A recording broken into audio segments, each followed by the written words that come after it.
अब मुझे बताओ, what do you want to become an IAS officer? अगर मान लिया इतनी ज्यादा तनख्वाह भी, लाखों की सैलरी भी नहीं है और इतनी फैसिलिटी भी नहीं है, लाल बत्ती भी नहीं मिलती, फिर बने क्यों? अब असली रीजन पर आते हैं।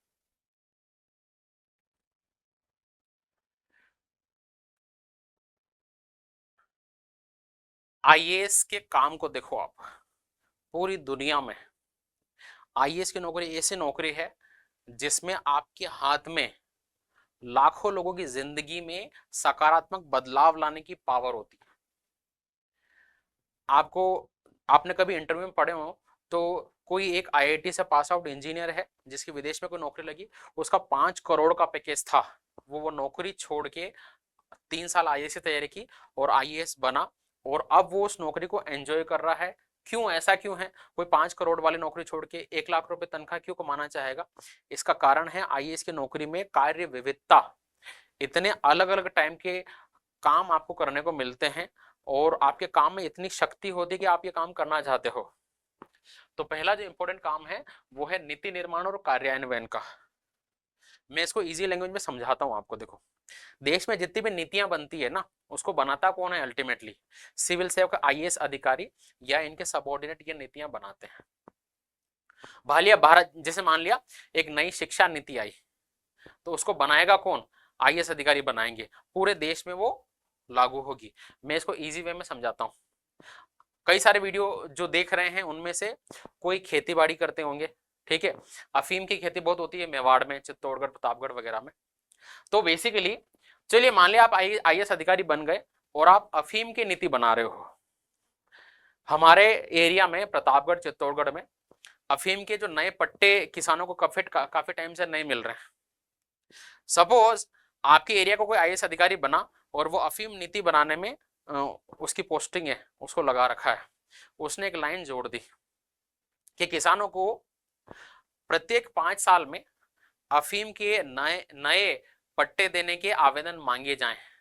किसानों से प्रत्येक 5 साल में अफीम के नए पट्टे देने के लिए आवेदन मांगे जाए। आपने एक लाइन जोड़ दी क्योंकि आप उस टीम में हो। पॉलिसी आ गई, हर 5 साल में अफीम के नए पट्टे मिलेंगे। तो कितने बड़े एरिया के किसान आपको अप्रिशिएट करेंगे, आपको मानेंगे कि सच में इसने हमारे एरिया के लिए कुछ किया है। तो इस तरीके की नीति निर्माण में आईएएस अधिकारी का बहुत बड़ी भूमिका होती है। आप ये देखो, देश में जितनी भी नीतियां चल रही है, देश नीतियों से चलता है। वो बना कौन रहे? आईएएस अधिकारी बन रहे हैं। तो सच्चा मोटिवेशन वो लाखों की तनख्वाह नहीं है, सच्चा मोटिवेशन वो लाल बत्ती नहीं है। सच्चा मोटिवेशन है ये काम जो आप करोगे, देश की नीतियां बनाओगे, शिक्षा की नीति बनाओगे, आप स्वास्थ्य की नीति बनाओगे, कृषकों के लिए। चलो, किसानों को अपनी उपज की सही कीमत नहीं मिलती। सपोज आप एक कमेटी में हो जिसमें किसानों को उपज की सही कीमत देने की टीम में आपको रखा गया है, और आपने किसानों का पक्ष लिया और वो सारी चीजें रखी अपनी नीति में जिससे किसानों को अपनी उपज की सही कीमत मिले, लहसुन के सही पैसे मिल जाए, सोयाबीन के सही पैसे मिल जाए, तो किसान आपको कितना अप्रिशिएट करेंगे और कितने सारे किसानों का पक्ष आप रख रहे हो। ये असली काम है, ये असली मोटिवेशन है। ठीक है, तो नीति निर्माण, नीतियों को लागू करना, ये सारा एक काम है आईएएस का। दूसरा, आगे चलते हैं। कुछ आईएएस ऑफिसर है जिनका मैं एग्जांपल देना चाहूंगा। आपने टीएन शेषन का नाम सुना होगा।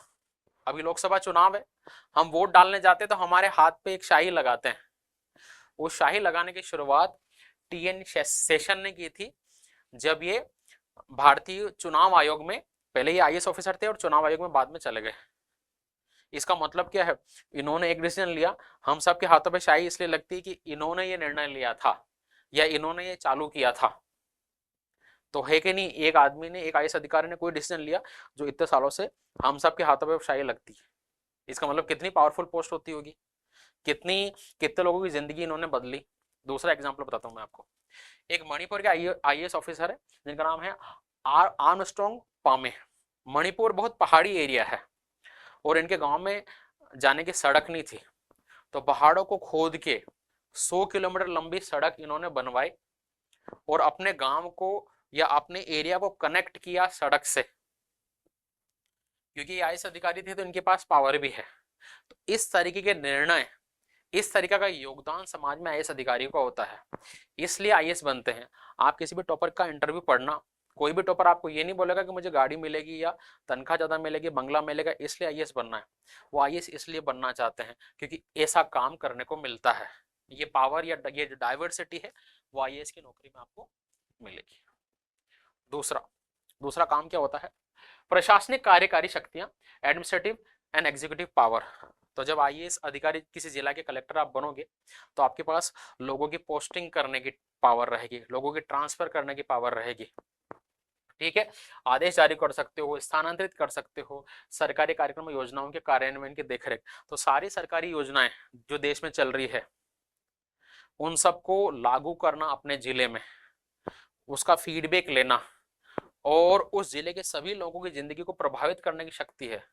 तो इससे ज्यादा पावर और क्या होगी? तो इसलिए आईएएस बनना है। इसके अलावा जिला प्रशासन, कानून व्यवस्था और राजस्व प्रशासन। तो आप कई सारे फोटो देखते हो जिसमें कलेक्टर के आसपास बहुत सारे पुलिस वाले रहते हैं ना, वो इसलिए है कि जिले की कानून और व्यवस्था की जिम्मेदारी किसकी है? कलेक्टर साहब की। तो एसपी साहब कलेक्टर साहब के अंडर में काम करते हैं। एसपी साहब पुलिस प्रशासन जिले का कलेक्टर साहब के अंडर में है, तो सारी पुलिस आपके अंडर में रहेगी अगर आप आईएएस बन जाओगे जिले की। तो कानून और व्यवस्था, ठीक है। राजस्व प्रशासन, इसका मतलब यह है कि पूरे जिले का जितना भी राजस्व आ रहा है ना, वो उसको इकट्ठा करने की जिम्मेदारी किसकी है? कलेक्टर साहब की। तो आपको देखो काम कैसे ऐसे अलग अलग काम है, ठीक है। काम में विविधता है। वित्तीय प्रबंधन, पूरे जिले में जितना भी फंड आ रहा है ना, पैसा आ रहा है, उसका प्रबंधन आपको करना है, ठीक है। तो काम में आप देखो, नीति निर्माण करोगे, आप नीति को लागू करोगे, योजनाओं को बनाओगे, योजनाओं को लागू करोगे। इसके अलावा जिले में सारा का सारा राजस्व प्रशासन, जिले की कानून व्यवस्था आप देखोगे, जिले का वित्तीय प्रबंधन आप करोगे। तो कितने अलग अलग वैरायटी के काम है। अब आप एक सोचो कि कोई एक इंजीनियर है जो जिसने आईटी के फील्ड में इंजीनियरिंग कर रखी है और वो आईटी का काम कर रहा है, तो भले उसका पैकेज 5 करोड़ रुपए का है, लेकिन वो उसका दायरा लिमिटेड है, वो खाली आईटी का काम करता है। आप एज ए कलेक्टर जो है बहुत सारे अलग अलग नीति बना रहे हो, नीति को लागू कर रहे हो, योजनाएं बना रहे हो, योजनाओं को लागू कर रहे हो, बजट आपके हाथ में है, जिले का प्रशासन आपके हाथ में है, कानून व्यवस्था आपके हाथ में है। इसके अलावा विकास की परियोजनाएं आपके हाथ में है। इसके अलावा आपके पास न्यायिक शक्तियां हैं, जैसे जज के पास पावर होती है ना, वैसे कलेक्टर के पास पावर होती है राजस्व मामलों में।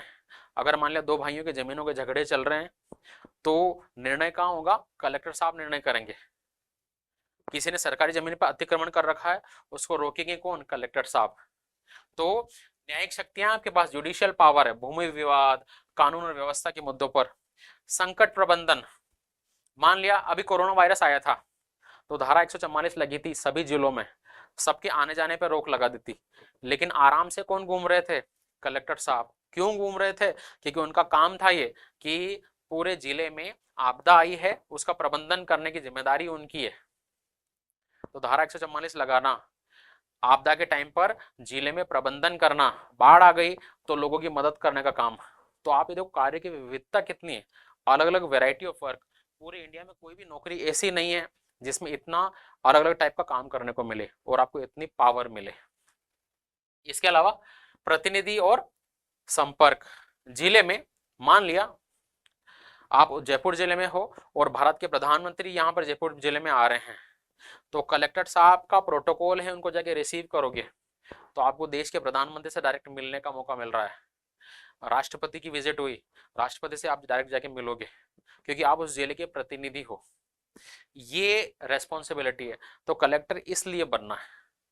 अब मैं आपको कुछ डेटा दिखाता हूं।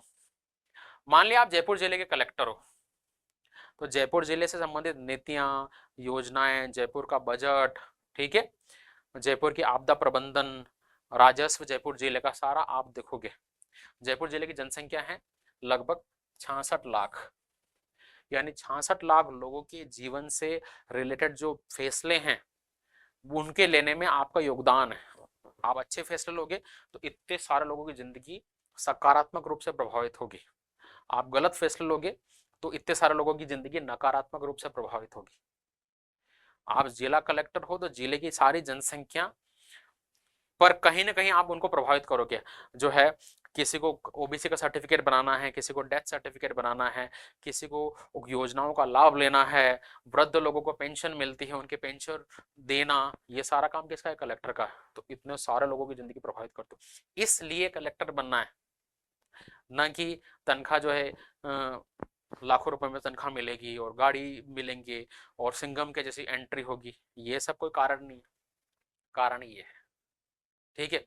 आप ये देखो, एक प्रतियोगी परीक्षा हो रही है जिससे आपको एक नौकरी मिल रही है और उस नौकरी में आप इतने सारे, आपको पावर मिल रही है, इतने सारे लोगों की जिंदगी को प्रभावित कर सकते हो। तो इससे बढ़िया मौका और क्या मिलेगा? और ये सब क्या करना है आपको? इस नौकरी को पाने के लिए आप किताबें पढ़नी है बस। क्या करना है? किताबें पढ़नी है अल्टीमेटली। तो किताब पढ़ के ये नौकरी मिल रही तो क्यों नहीं नौकरी लेना चाहोगे?